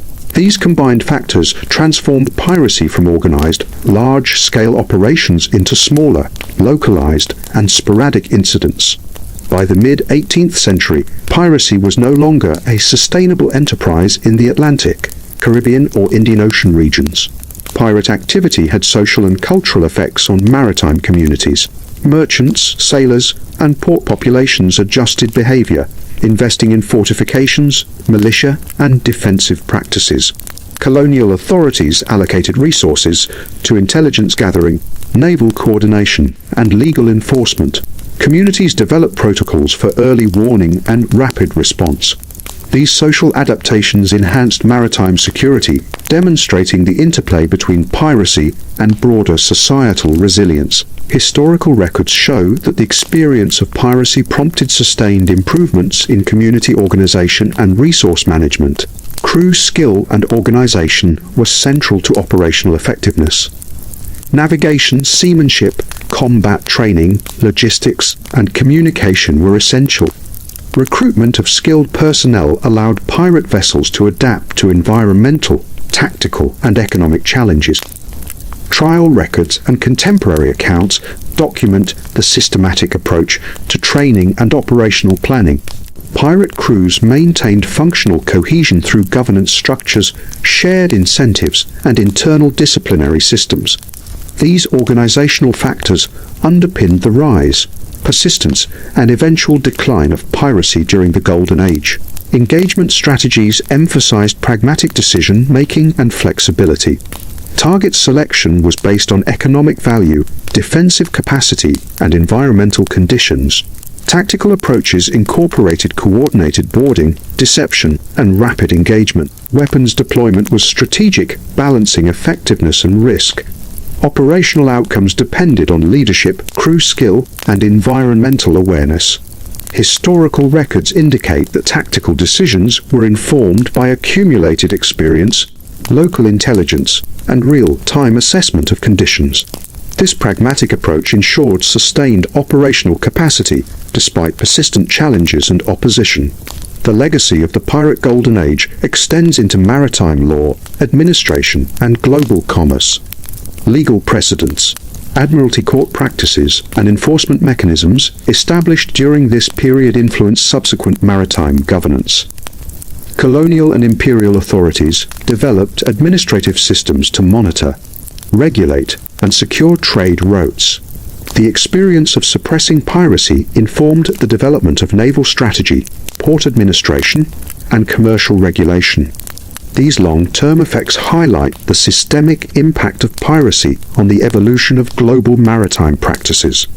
Pirate operations were influenced by environmental knowledge. Currents, tides, wind patterns, and coastal geography shaped navigational choices, engagement timing, and escape strategies. Effective use of environmental intelligence enhanced operational flexibility and reduced risk of capture or failure.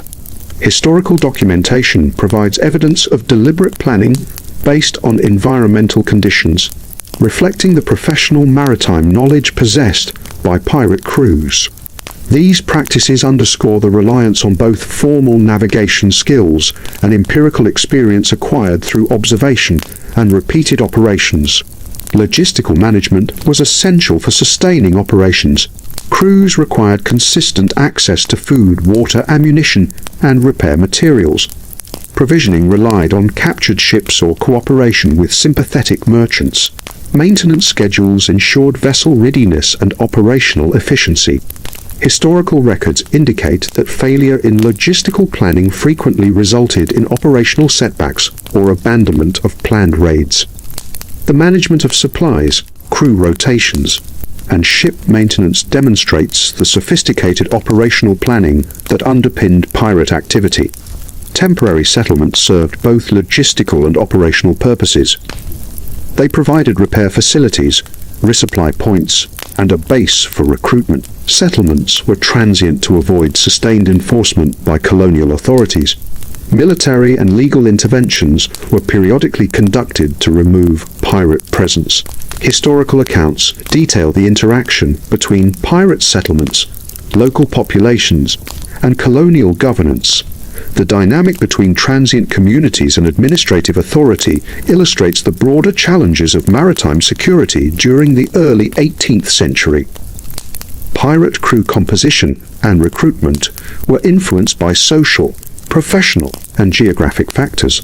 Crews included individuals from multiple national and occupational backgrounds. Experience in privateering, merchant shipping, or naval service was highly valued. Recruitment relied on social networks, chance encounters, voluntary enlistment, and occasional coercion. Skilled personnel contributed to tactical and operational success. Historical documentation confirms that recruitment practices were adaptive, reflecting both immediate operational needs and broader labor market conditions in maritime regions. Pirate governance reflected a combination of pragmatism, leadership, and shared accountability. Captains were generally elected and could be removed by majority vote if the crew was dissatisfied with decisions. Quartermasters managed day-to-day operations, discipline, and allocation of resources. Articles of agreement outlined expectations for behavior, methods for distributing plunder, and compensation for injuries sustained during operations. Disciplinary measures, including fines, marooning, or demotion, maintained order and operational efficiency. These governance practices highlight the balance between authority and collective decision-making, which allowed pirate crews to operate effectively under conditions of high risk. Vessel selection was strategic and adapted to operational requirements. Smaller, faster ships, such as sloops and schooners, enabled maneuverability in shallow waters and rapid engagement of targets. Larger vessels, including captured merchant ships or converted warships, allowed long-range operations with greater cargo and crew capacity. Vessel choice influenced tactical planning, engagement strategies, and the ability to evade naval patrols. Historical records indicate that pirate crews frequently modified captured vessels to optimize speed, maneuverability, or firepower, demonstrating practical adaptation to operational needs. Weapons and combat methods were integral to operational success. Crews employed cannons, swivel guns, pistols, cutlasses, and boarding tools. Large ships carried heavier artillery, while smaller vessels relied on speed and agility for close quarters combat. Crew members received training in the use, maintenance, and coordinated deployment of weapons. Engagement strategies prioritized efficiency, minimal structural damage to captured vessels, and operational control. Documentation from trials and contemporary observers provides detailed evidence of the tactical sophistication and practical knowledge applied by pirate crews during engagements. Pirate tactics included deception, intimidation, and adaptive combat methods. False flags, controlled approaches, and prearranged signals were used to gain access to targets without initiating immediate combat. Boarding operations were rapid and coordinated to minimize resistance while ensuring control over the vessel. Maneuvers during engagements required leadership, clear communication, and situational awareness. Historical accounts indicate that tactical decisions were informed by accumulated experience, intelligence on target vessels, and environmental conditions, reflecting a professional approach to maritime raiding. Economic practices of piracy relied on the resale and trade of captured goods. Coastal merchants, informal networks, and sympathetic intermediaries facilitated conversion into commodities for consumption or resale. Pirates demonstrated an awareness of regional markets, supply-demand dynamics, and optimal routes for distribution. Networks extended across the Caribbean, North America, and Atlantic trade hubs. Evidence shows that piracy functioned in relation to global trade, rather than in isolation, with economic considerations influencing target selection, timing of attacks, and post-capture logistical planning. Legal and administrative measures were central to suppressing piracy. Admiralty courts adjudicated offences including piracy, smuggling, and maritime theft. Evidence included testimony from captured sailors, merchants, and naval officers, along with ship logs and cargo manifests. Courts distinguished between voluntary participation and coercion, particularly in cases of forced service. Punishments ranged from fines to execution, providing deterrence for continued criminal activity. Royal proclamations and pardons incentivized surrender, while simultaneously reducing operational capacity of pirate networks. These measures demonstrate a comprehensive approach combining enforcement, deterrence, and reintegration. Pirate activity in the Indian Ocean and along the western African coast adapted to local geographic and economic conditions. Crews targeted established trade routes between India, Africa, and Europe, exploiting predictable shipping patterns. Long-range navigation, provisioning, and knowledge of local maritime conditions were critical. Captured vessels were repurposed to enhance operational efficiency, and crews often included individuals from multiple national backgrounds.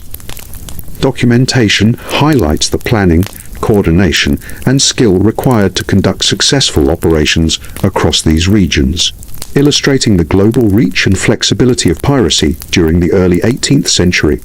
The decline of large-scale piracy was the result of systemic improvements in enforcement, administration, and economic stability. Increased naval patrols, fortified ports, and coordinated intelligence reduced safe havens and operational freedom.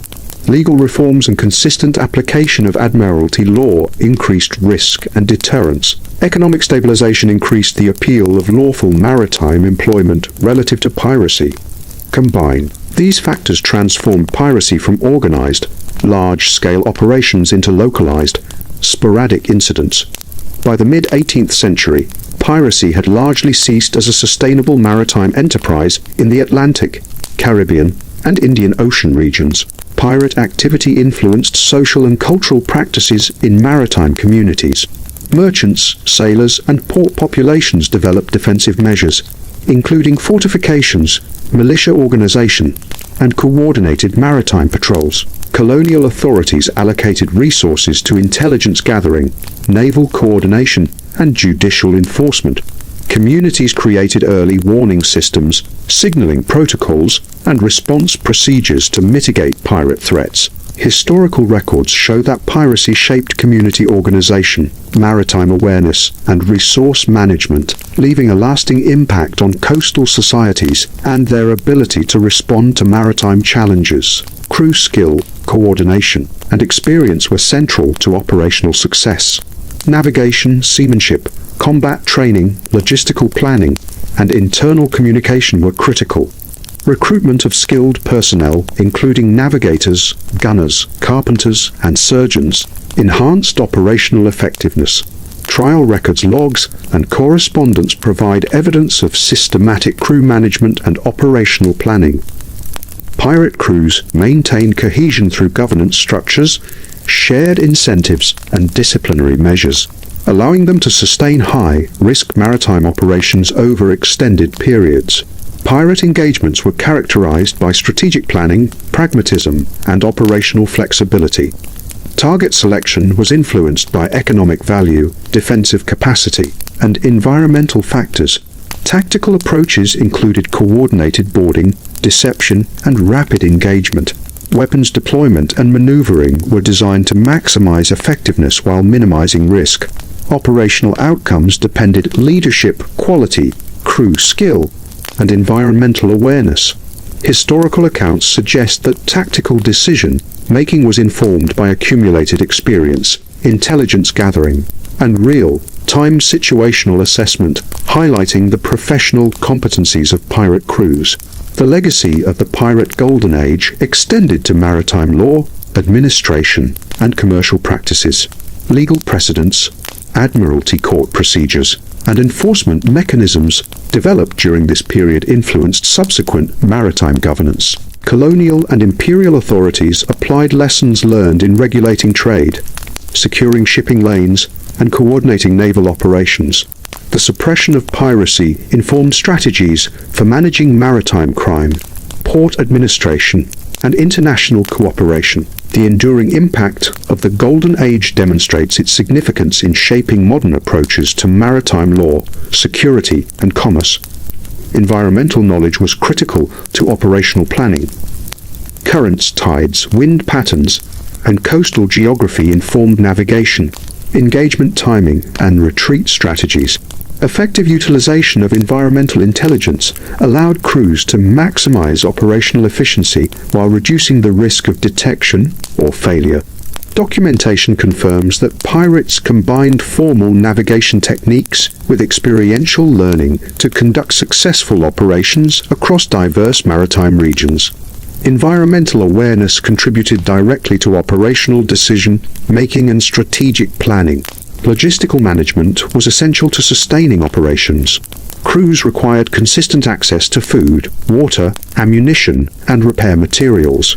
Provisioning relied on captured vessels or cooperation with sympathetic merchants. Maintenance schedules ensured operational readiness and efficiency. Historical records indicate that failures in logistics frequently resulted in operational setbacks or aborted missions.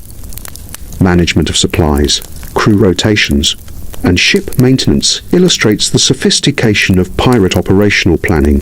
Temporary settlements served both logistical and strategic purposes. They provided repair facilities, resupply points, and recruitment bases. Settlements were typically transient to minimize the risk of enforcement intervention. Colonial authorities periodically conducted military or legal actions to remove pirate presence. Historical accounts detail interactions between pirate settlements, local populations, and government authorities. The dynamic between transient settlements and administrative enforcement highlights the challenges of maritime governance during the early 18th century. Crew composition and recruitment were influenced by social, professional, and geographic factors. Crews included individuals of diverse nationalities, ethnicities, and occupations. Experience in privateering, merchant shipping, or naval service was highly valued. Recruitment relied on social networks, chance encounters in ports, voluntary enlistment, and occasional coercion. Skilled personnel enhanced operational effectiveness. Historical records demonstrate that recruitment practices were adaptive, reflecting operational requirements, environmental conditions, and broader labor market dynamics. Pirate governance systems reflected a practical balance between authority, accountability, and collective decision-making. Captains were generally elected by the crew and could be removed if the majority found their leadership unsatisfactory. Quartermasters handled discipline, logistics, and resource allocation. Articles of agreement formalized behavioral expectations, methods for dividing plunder, and compensation for injuries. Disciplinary measures included fines, demotion, or marooning. The combination of structured rules and flexible leadership allowed pirate crews to operate effectively in high-risk maritime environments, providing a functional system that maintained cohesion and operational capability. Vessel selection and modification were strategic and tailored to operational objectives. Smaller vessels, such as sloops and schooners, were preferred for speed, maneuverability, and shallow water navigation. Larger vessels, including captured merchant ships or converted warships, allowed long-range operations, greater crew capacity, and heavier armament. Pirates frequently modified captured ships to improve speed, armament, or cargo capacity. These decisions influenced engagement strategy, tactical planning, and evasion of naval patrols. Historical records demonstrate that pirate crews made deliberate choices to optimize operational effectiveness under varying maritime conditions. Weapons and combat methods were central to pirate operational planning. Cannons, swivel guns, pistols, cutlasses, and boarding tools were standard equipment. Larger ships carried heavier artillery, while smaller vessels relied on mobility and close quarters tactics. Crew members were trained in weapon handling, maintenance, and coordinated deployment. Engagement strategies emphasized rapid control of targets, minimal structural damage, and operational safety. Documentation from trials, ship logs, and contemporary observers provides evidence of tactical sophistication, demonstrating a systematic approach to maritime raiding. Pirate tactics included deception, rapid maneuvers, and calculated aggression.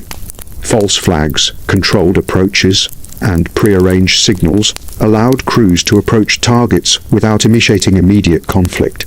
Boarding operations were designed for speed, coordination, and minimizing resistance. Maneuvers required leadership, communication, and situational awareness.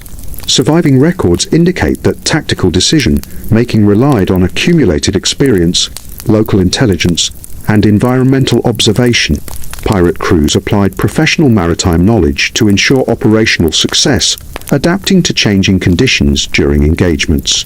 Economic practices of piracy relied on organized resale and trade of plundered goods.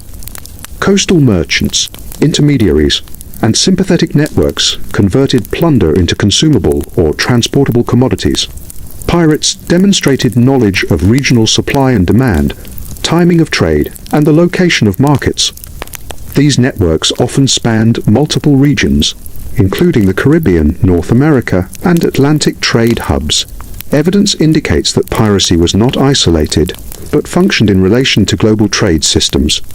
Economic considerations shaped decisions regarding targets, raid timing, and post-capture distribution of goods. Legal and administrative measures evolved to address piracy. Admiralty courts prosecuted piracy, smuggling, and maritime theft.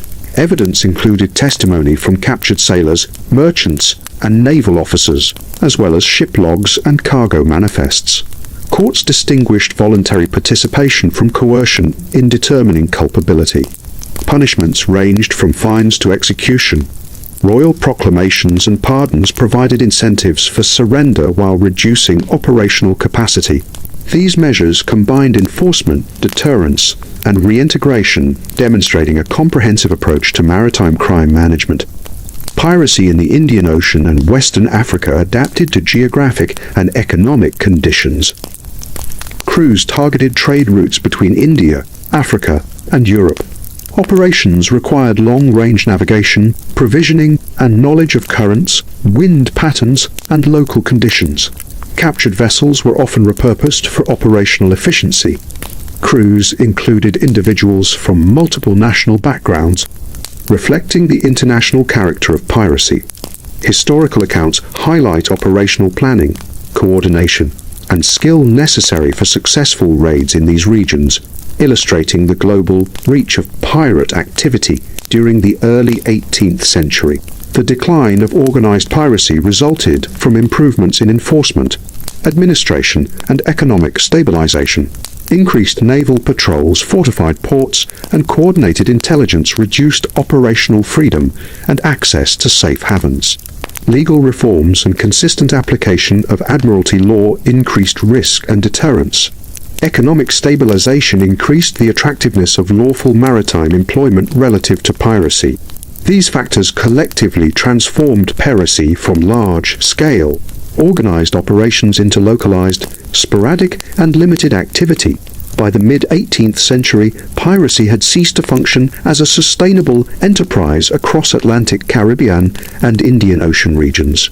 Pirate activity had lasting social and cultural impacts on maritime communities. Merchants, sailors, and port populations adjusted practices in response to the pirate threat, investing in fortifications, organized militias, and coordinated maritime patrols. Colonial authorities allocated resources to intelligence, naval coordination, and legal enforcement. Communities developed early warning systems, signaling protocols, and rapid response procedures. Historical documentation shows that piracy influenced community organization, maritime awareness, and resource management, leaving a legacy of preparedness that persisted beyond the Golden Age. Crew skill, coordination, and experience were central to operational success. Navigation, seamanship, combat training, logistical planning, and internal communication were essential. Recruitment of skilled personnel, including navigators, gunners, carpenters, and surgeons, enhanced operational effectiveness. Trial records, ship logs, and correspondence illustrate systematic crew management and operational planning.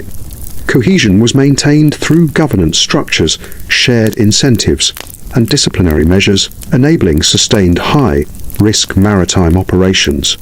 Operational success relied on the professional capabilities of individual crew members and collective functionality of the crew.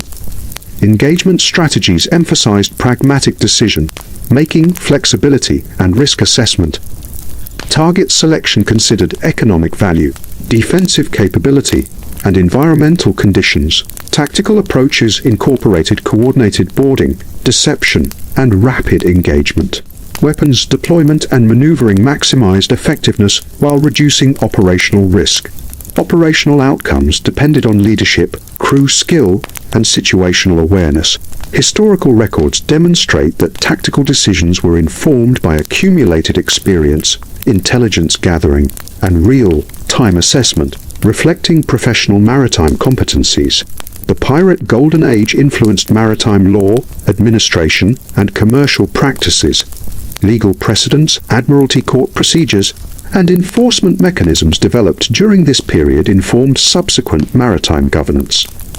Colonial and imperial authorities applied lessons in regulating trade, securing shipping lanes, and coordinating naval operations. Suppression of piracy informed strategies for managing maritime crime, port administration, and international cooperation. The enduring impact of piracy demonstrates its significance in shaping approaches to maritime law, security, and commerce in later centuries. Environmental knowledge was essential to operational planning. Currents, tides, wind patterns, and coastal geography shaped navigation, engagement timing, and retreat strategies. Effective use of environmental intelligence enhanced operational efficiency and reduced risk. Pirates combined formal navigation techniques with empirical observation to optimize operational outcomes.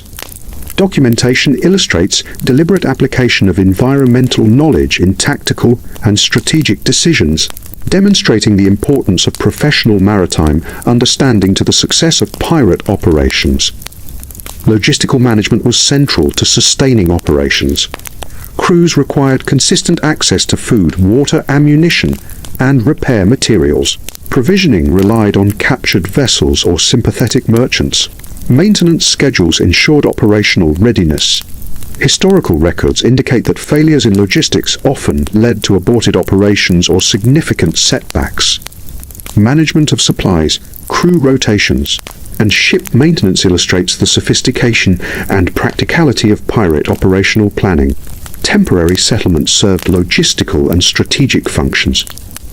They provided repair facilities, resupply points, and recruitment bases. Settlements were transient to minimize enforcement risk. Colonial authorities periodically conducted military or legal operations to remove pirate presence. Historical accounts document interactions between pirate settlements, local populations, and administrative authorities. These dynamics highlight challenges faced by authorities in maritime governance and demonstrate the adaptability and resourcefulness of pirate operations. Crew composition and recruitment were influenced by social, professional, and geographic factors. Crews included individuals from diverse national, ethnic, and occupational backgrounds. Experience in privateering, merchant shipping, or naval service was highly valued. Recruitment relied on social networks, chance encounters, voluntary enlistment, and occasional coercion. Skilled personnel enhanced operational capacity. Historical documentation indicates that recruitment practices were flexible, adapting to operational requirements, environmental conditions, and labor availability in maritime regions. Pirate governance combined authority, accountability, and operational pragmatism. Captains were elected by the crew and could be removed if the majority deemed them ineffective. Quartermasters oversaw logistics, discipline, and resource allocation.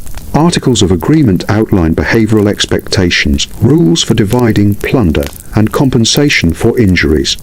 Disciplinary measures, including fines, demotion, or marooning, maintained order and efficiency.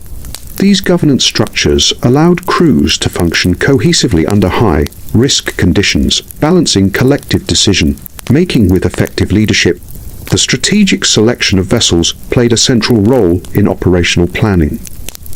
Smaller, fast vessels like sloops and schooners allowed navigation of shallow waters, rapid pursuit of targets, and quick retreats. Larger vessels, including captured merchant ships or converted warships, enabled extended operations with larger crews and heavier armament. Pirates often modified vessels to improve speed, maneuverability, or firepower. These choices influenced engagement tactics, boarding strategies, and the ability to evade naval patrols, reflecting calculated operational planning. Pirate weaponry and combat techniques were integral to success. Standard armaments included cannons, swivel guns, pistols, cutlasses, and boarding tools. Larger ships relied on heavier artillery, while smaller vessels emphasized agility in close-quarters combat. Crews trained in weapon handling, maintenance, and coordinated deployment. Engagement strategies focused on rapid control, minimizing structural damage, and operational safety. Documentation from trials and contemporary reports demonstrates systematic tactical planning and the application of maritime combat knowledge by pirate crews. Deception and adaptive tactics were frequently employed. False flags, controlled approaches, and prearranged signals allowed pirates to approach targets without immediate engagement. Boarding operations were coordinated to minimize resistance while ensuring operational control. Maneuvers required leadership, clear communication, and situational awareness. Historical accounts indicate that these tactical methods were informed by accumulated experience, intelligence, and environmental conditions, showing that pirates applied professional and adaptive approaches to maritime raiding. Economic operations of piracy relied on organized trade and resale of plunder. Coastal merchants, intermediaries, and informal networks facilitated the conversion of captured goods into commodities. Pirates demonstrated knowledge of regional markets, supply-demand dynamics, and optimal trade routes. Networks often extended across the Caribbean, North America, and Atlantic trading hubs. Evidence shows that piracy operated within broader commercial systems, influencing operational decisions from target selection to post-capture distribution. Legal and administrative structures were central to suppressing piracy. Admiralty courts adjudicated piracy, smuggling, and maritime theft. Evidence included testimony, ship logs, and cargo manifests. Courts distinguished voluntary participation from coercion. Punishments ranged from fines to execution. Royal proclamations and pardons incentivized surrender while reducing pirate operational capacity. These measures combined enforcement, deterrence, and reintegration, reflecting a systematic approach to maritime crime control. Piracy in the Indian Ocean and along Africa's western coast adapted to regional conditions. Crews targeted trade routes between India, Africa, and Europe, exploiting predictable shipping patterns. Operations required long-range navigation, provisioning, and knowledge of currents, wind, and local geography. Captured vessels were repurposed for efficiency, and crews included diverse nationalities. Historical records highlight planning, coordination, and skill required for successful operations, demonstrating the global reach and adaptability of pirate activity during the early 1700s. The decline of large-scale piracy resulted from enforcement, legal reform, and economic stabilization. Naval patrols, fortified ports, and coordinated intelligence reduced operational freedom and safe havens. Legal consistency and admiralty court processes increased deterrence.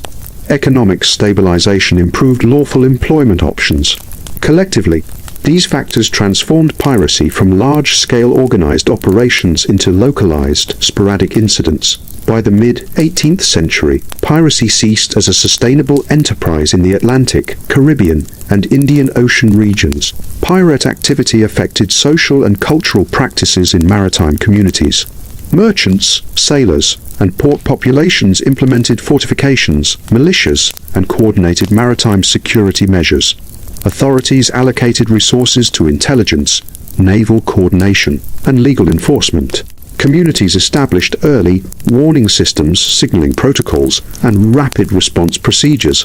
Historical evidence shows that piracy shaped coastal society, maritime awareness, and resource management, leaving a lasting influence on port administration and security. Crew skill and organization were central to operational efficiency. Navigation, seamanship, combat training, logistical planning, and communication ensured operational success. Recruitment of navigators, gunners, carpenters, and surgeons enhanced capability. Records show systematic management of personnel and resources, emphasizing cohesion and coordination. Pirate crews maintained functional governance, shared incentives, and disciplinary structures, enabling sustained operations under high-risk conditions. Success depended on both individual skill and collective efficiency. Pirate engagement strategies emphasized flexibility, risk assessment, and operational pragmatism. Target selection was based on economic value, defense capability, and environmental conditions.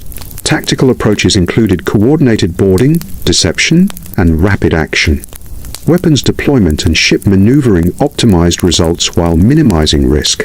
Operational outcomes relied on leadership, crew skill, and situational awareness. Historical accounts confirm that decision-making was informed by experience, intelligence, and real-time conditions, reflecting systematic operational expertise.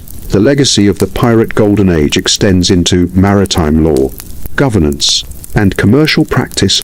Legal precedents, admiralty procedures, and enforcement strategies informed later maritime regulation. Colonial and imperial authorities applied lessons learned to trade oversight, security, and naval coordination. Suppression of piracy influenced international cooperation, port administration, and the management of maritime crime. The long-term impact demonstrates the enduring influence of piracy on legal, administrative, and commercial systems worldwide. Environmental knowledge was essential for operations. Understanding currents, tides, wind patterns, and coastal geography informed navigation, engagement, and escape strategies. Pirates combined formal navigation techniques with practical variants to optimize outcomes. Historical documentation shows deliberate use of environmental intelligence in tactical and strategic decisions, contributing directly to operational effectiveness. Logistics management was critical for sustaining operations. Crews needed access to provisions, water, ammunition, and repair materials. Supply relied on captured vessels or local cooperation. Maintenance schedules ensured readiness and operational capability. Historical evidence indicates that logistical failures often led to mission aborts or setbacks, highlighting the importance of resource management and operational planning. Temporary settlements served logistical and strategic purposes. They provided repair facilities, resupply points, and recruitment bases. Transient locations minimized exposure to enforcement actions. Authorities occasionally conducted military or legal interventions to remove pirate presence. Historical accounts document interactions between settlements, local populations, and colonial authorities, illustrating challenges in maritime governance and the adaptive strategies employed by pirate crews. Crew recruitment reflected social, professional, and geographic factors. Pirates included individuals of diverse nationalities, ethnicities, and occupations. Experience in privateering, merchant shipping, or naval service was highly valued. Recruitment relied on networks, chance encounters, voluntary enlistment, and occasional coercion. Skilled personnel enhanced operational effectiveness. Documentation shows that recruitment adapted to environmental conditions, operational needs, and labor availability, ensuring crews could sustain complex maritime operations. The conclusion of the Pirate Golden Age marked a turning point in maritime history. Piracy shaped law administration, commerce, and community practices. Despite its decline, the strategies, governance structures, and operational methods of pirate crews left a lasting influence on naval practices, maritime law, and coastal society. The study of piracy provides insights into economic networks, social organization, and strategic behavior in early modern maritime contexts. Thank you for watching. If you enjoyed this video, please subscribe to support more historical content.